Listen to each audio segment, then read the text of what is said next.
Morning,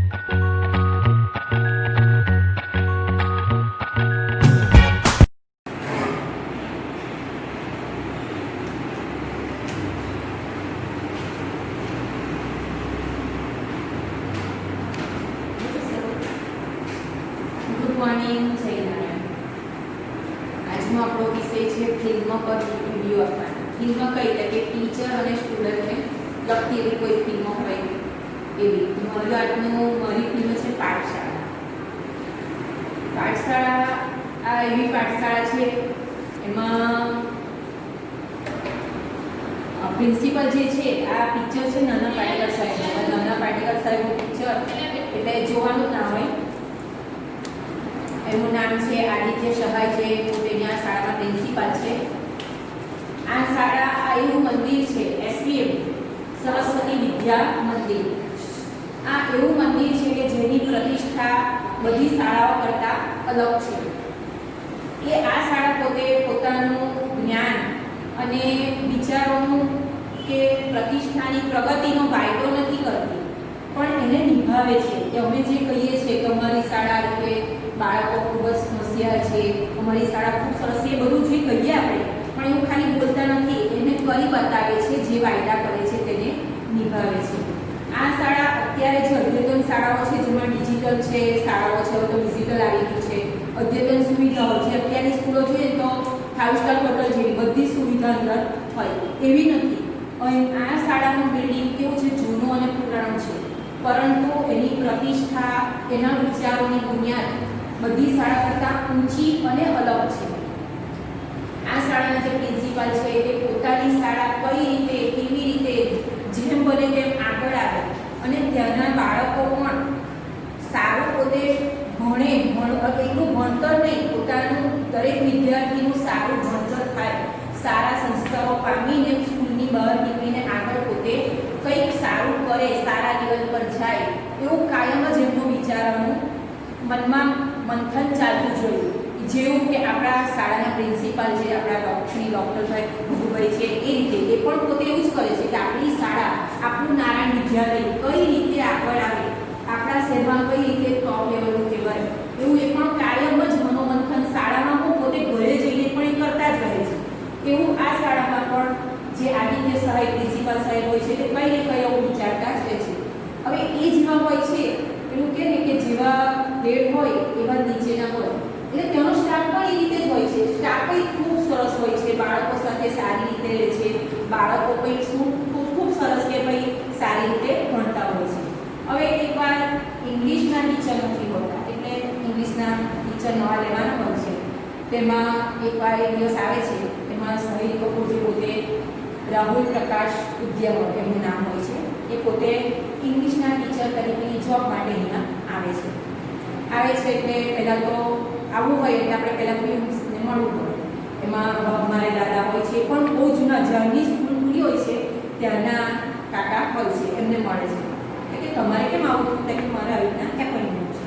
સારું, principal સાહેબને મળે છે. પ્રિન્સિપાલ સાહેબ વારાફરતી એમના ડોક્યુમેન્ટ જુએ છે, પણ એમના સર્ટી જોઈને ખૂબ જ પ્રભાવિત થાય છે અને કહે છે કે તમારી જે ઉંમર છે એના કરતાં તમારા સર્ટી ખૂબ જ વધારે છે અને ખૂબ જ સારા છે. હું પ્રભાવિત થાઉં છું. તમે એવું હોય તો 2 દિવસ રહીને જોઈન કરી શકો છો.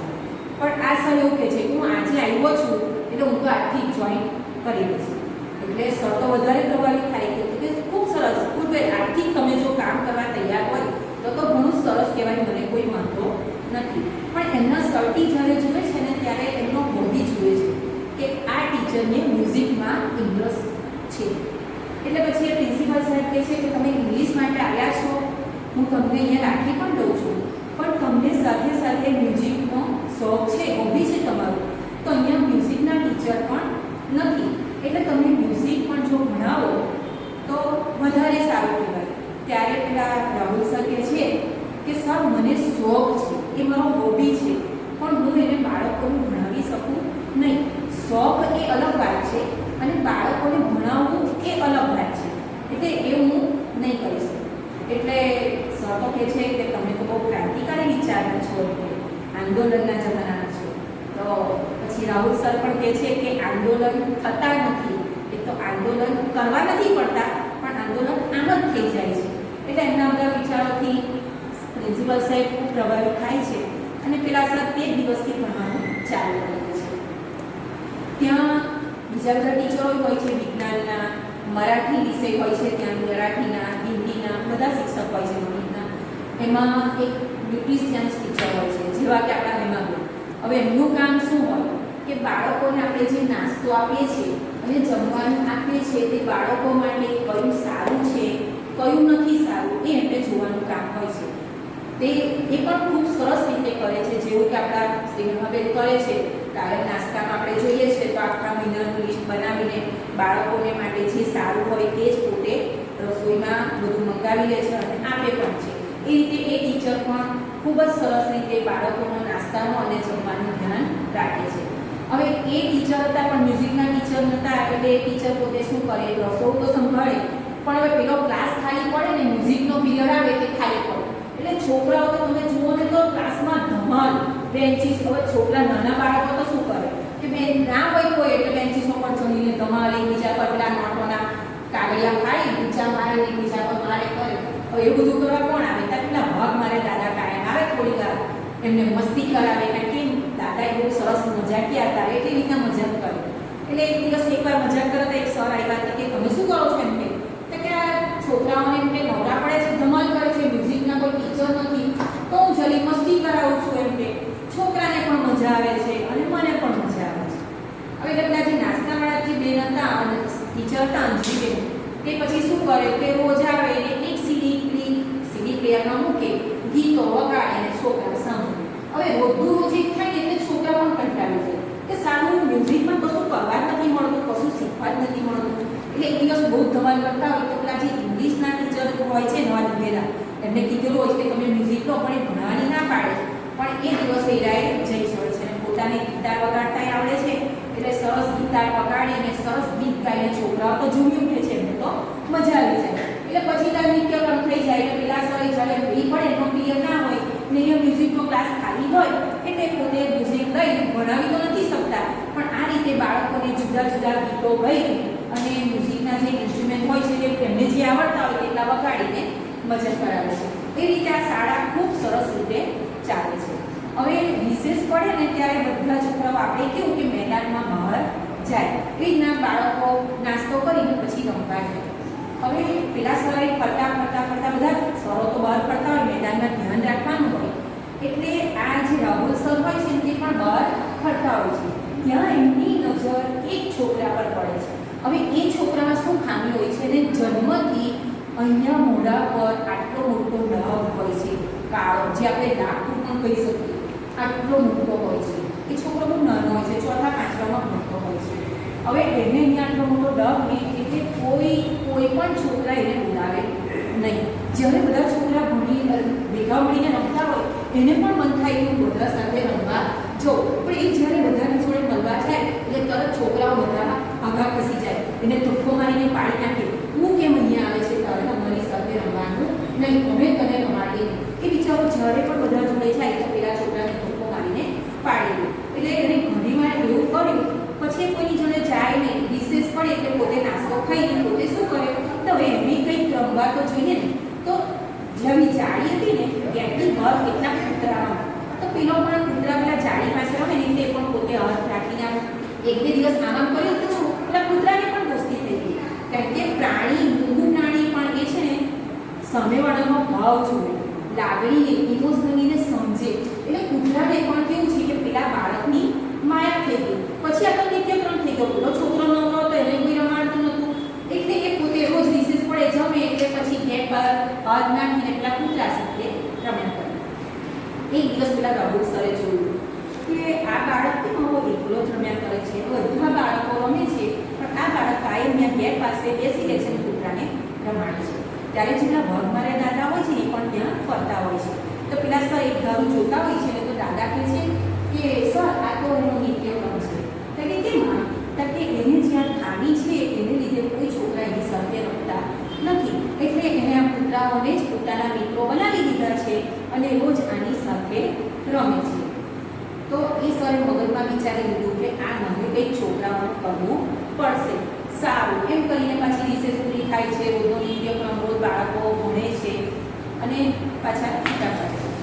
એક દિવસ એ સવારે વિચાર્યું, પછી જો મ્યુઝિકનો પીરિયડ આવ્યો ને તો સર છોકરાઓ આવતા પહેલાં ક્લાસની બહાર ઊભા હતા અને છોકરા વાહની બહાર એટલે કે કેમ સર આજે મ્યુઝિકમાં જવાનું નથી? તો કે હા જવાનું છે ને, પણ આજે આપણે મ્યુઝિક ભણીએ નહીં, ગીતો ગાઈએ નહીં, મજા કરવાની નથી, હું તમને આજે એક અલગ મજા કરાવું છું. એટલે કે સર શું કરવાનું છે?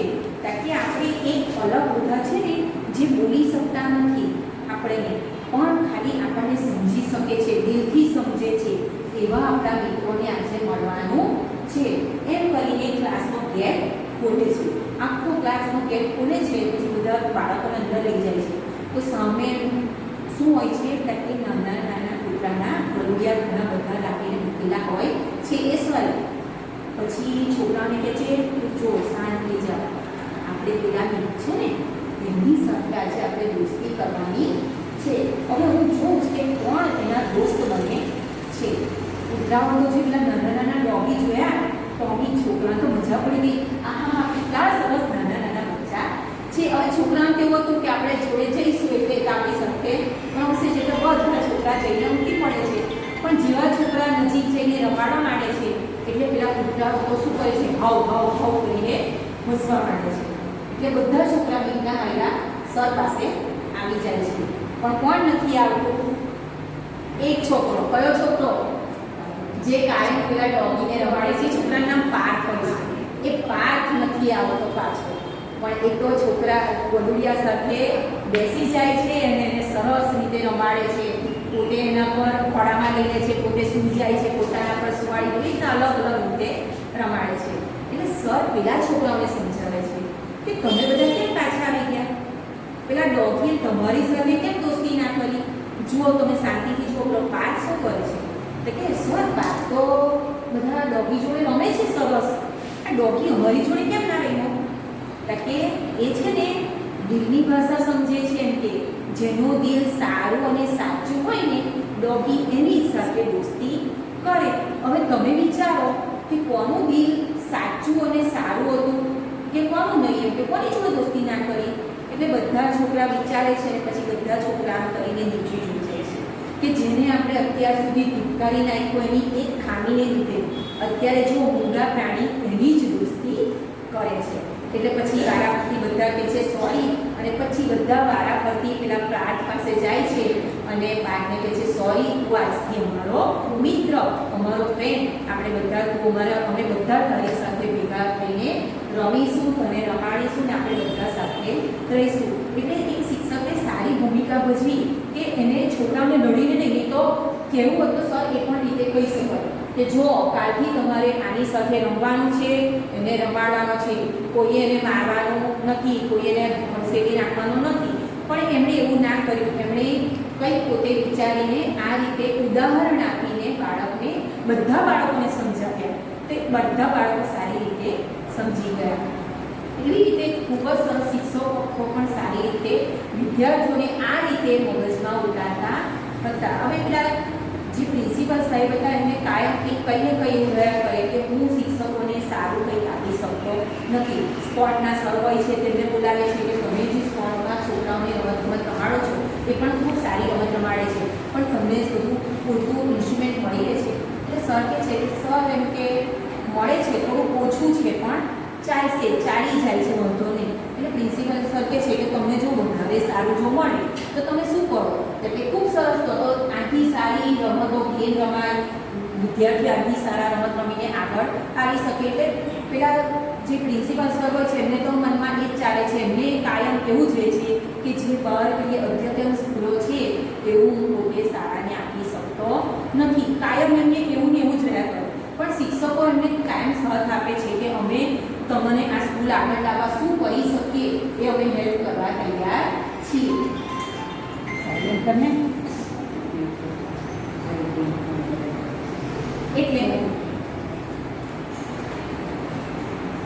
એટલે સર કાયમ આવું નવું મનોમંથન કરતા રહે છે.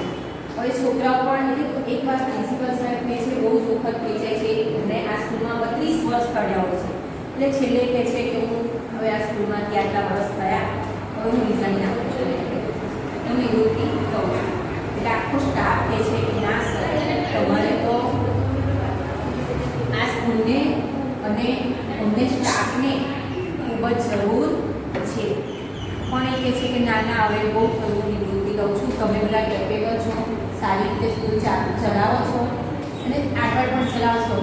પણ જ્યારે પોતે આવું કહે છે ત્યારે આખો સ્ટાફ ખૂબ રડે છે કે સર તમે ના જાઓ. સ્ટાફ શું પણ છોકરા બધા રડે છે. હવે આ સર એવા ગંભીરને કાયમ ગંભીર મુદ્રામાં જોડે કોઈ દિવસ થશે નહીં. પણ એમનું વર્ચસ્વ એવું ને કે કોઈ છોકરાને જો બોલાવે ને કે એ જરી આમ આવને પણ એમની એટલી આમ ધક ને કે પેલા છોકરાને શું થઈ જાય એવી ધક. હવે એટલે જ્યારે આ બધું ભેગા થાય છે બધા કે આ રીતે હું બધું જાહેર કરું છું ત્યારે પેલા છોકરાઓ પણ બહુ રડે છે કે સર તમે ના જાઓ બધા બહુ કારાવા કરે છે. એમાંથી એક નાનો છોકરો આગળ આવીને પોતે એમને દુઃખી આપે છે કે સર સર પ્લીઝ તમે ના જાઓ. અને પેલો જે છોકરો કાયમ હોય છે ને જે શું કરી એક જ છોકરો એવો હોય તેને કોઈ આવું સર પ્રિન્સિપલ સાહેબ બોલાવે ને તેને શું થઈ જાય કે એ કહે છે કે સર પ્લીઝ ના જાઓ ને એટલે જે પેલો દુઃખી આપે છે ને છોકરો જે કહે છે સર જુઓ આજે છે ને આણે શું નથી કરી, તમારી પાસે ઊભો છે તો પણ એને શું કરી નથી. એટલે બધા હસવા માંડે છે. અને જે કાયમ ગંભીર મુદ્રામાં જે પ્રિન્સિપલ સાહેબ છે એ પણ એકદમ ખટખટાટ હસવા લાગે છે. અને પછી બધા જ્યારે એને બહુ જ કહે છે અને બહુ જ કાલાવે પ્લીઝ સર વિનંતી કરે છે કે તમે આ સ્કૂલ છોડીને ના જાઓ. ત્યારે એ પોતે કહેતા તો નથી પણ પછી છોકરાઓને કહે છે કે સારું તમારા ટીચરો જઈને કહી દેજો કે આજે સાંજે 5 વાગે મારી રૂમમાં મારી ઓફિસમાં મીટિંગ છે એમ કહી પોતે પણ મંજૂર થઈ જાય છે કે સારું આ સ્કૂલ નહીં છોડું. આ રીતે સ્કૂલને માટે પોતે આપે છે અને સ્કૂલને આગળ લાવવા સતત પ્રયત્નશીલ રહે છે. આવી સરસ શાળા એ હતી. આપણે પણ આપણી શાળાને માટે કંઈક ને કંઈક નવું કરીએ. એટલું કે છે ને બધા કહેતા કે શાળાઓને અપગ્રેડ કરો. પણ શાળાને અપગ્રેડ કરવાની જરૂર નથી પડતી. આપણા વિચારોને અપગ્રેડ કરવાના છે. આપણે કંઈક નવું લાવીશું ને નવું કરતા રહીશું તો શાળા તો આપોમાં આગળ આવવાની જ છે. એટલે બધાને હવે અત્યારના વાલીઓને કેવું છે કે સરસ બિલ્ડિંગ હોય, સરસ સુવિધા હોય એ જ સ્કૂલ સારી. પછી ભણતર કેવું છે કોઈ જોતું નથી. અધર એક્ટિવિટી થયા કરે પણ ભણતર પાછળ હોય. જ્યારે મેઇન ભણતર છે, એક્ટિવિટી તો કરવાની જ પણ મેઇન ભણતર છે. એટલે કે આપણે નવું વિચારીશું, આપણા વિચારોને અપગ્રેડ કરીશું તો શાળા આપોઆપ અપગ્રેડ થશે જ. હવે મારે પ્રશ્ન પૂછવાનો કે જેટલા રાહુલ સર ઇંગ્લિશ વિષય માટે આવેલા સબ્જેક્ટ માટે અને એમને મ્યુઝિકનો વિષય ભણાવવાનો કીધો. હવે જો આપણામાંથી જ કોઈ આવી રીતના કોઈ સ્કૂલમાં ગયું હોય સર જોબ માટે અને તમારો જે વિષય હોય એ વિષય કરતાં જો તમને બીજો વિષય ભણાવવાનો કે તો તમે શું કરો? કશું ને આપણામાં હોય તો આપણે ભણાવી દઈએ, કરી દઈએ. હવે આપણામાં આવડત હોય તો કરી દેવું જોઈએ, ના હોય તો પ્રયત્ન કરવાનો. સરસ. આ પિક્ચર પરથી તમારો શું રિવ્યુ છે શાળા પરથી? આ પિક્ચર પરથી શાળા પ્રત્યેનો રિવ્યૂમાં એવું કહેવા માંગે છે કે બાળકોનું રૂપ જોવામાં નથી આવતું, બાળકોના ગુણ જોવામાં આવે છે. એ બાળક કદરૂપું છે એટલે એનો ત્યાગ બધા બાળકોએ કર્યો છે. પણ એવું ન કરવું જોઈએ, કારણ કે અત્યારે એ બાળક એના રૂપ સાથે નથી આવ્યું સ્કૂલમાં, એ આપણી જેમ ભણવા સાથે આવેલું છે. તો આપણે એને પોતાના સર્કલમાં એને ઇન્વોલ્વ કરવો જોઈએ, એની સાથે દોસ્તી બાંધવી જોઈએ. અને આપણી જોડે જો એ દોસ્તી બાંધશે તો એકબીજાને સમજી શકશે. આ ક્યારે એવું બન્યું કે એને બધાએ તરછોડી દીધો, ત્યારે એને એક બહાર રહેતા કૂતરા સાથે દોસ્તી બાંધવી પડી, એને પ્રેમ આપવો પડ્યો. એ આપણને પ્રેમ આપવા માગતો હતો પણ આપણે એનો પ્રેમ લેવા માગતા નહોતા. એટલે એણે એની જાતનો રસ્તો એણે શોધી લીધો કે મારે મારી જિંદગીને કઈ રીતે આગળ લાવવી, મારે કઈ રીતે કોની સાથે દોસ્તી બાંધવી. તો એણે એક કૂતરાની સાથે દોસ્તી બાંધી. કૂતરાની સાથે દોસ્તી બાંધ્યા પછી જો મૂકા પ્રાણીને એ પ્રેમ આપી શકતો હોય તો આ જીવંત માણસને કેમ પ્રેમ ના આપી શકે? પણ આપણે એની પરિસ્થિતિને આપણે કોઈ ક્લાસમાં એને કોઈ સમજી ના શકીએ માટે આ પ્રોબ્લેમ આવ્યો. એટલે હું સમજુ છું કે ક્લાસના હર કોઈ બાળક હોય એને બધાને પ્રેમની જ જરૂર હોય છે, હૂંફની જરૂર હોય છે. જો એની સાથે પ્રેમ અને હૂંફ હશે તો એક પાઠશાળા એટલી સરસ બની શકશે અને એના ક્લાસનું વાતાવરણ પણ એટલું શુદ્ધ બની શકશે.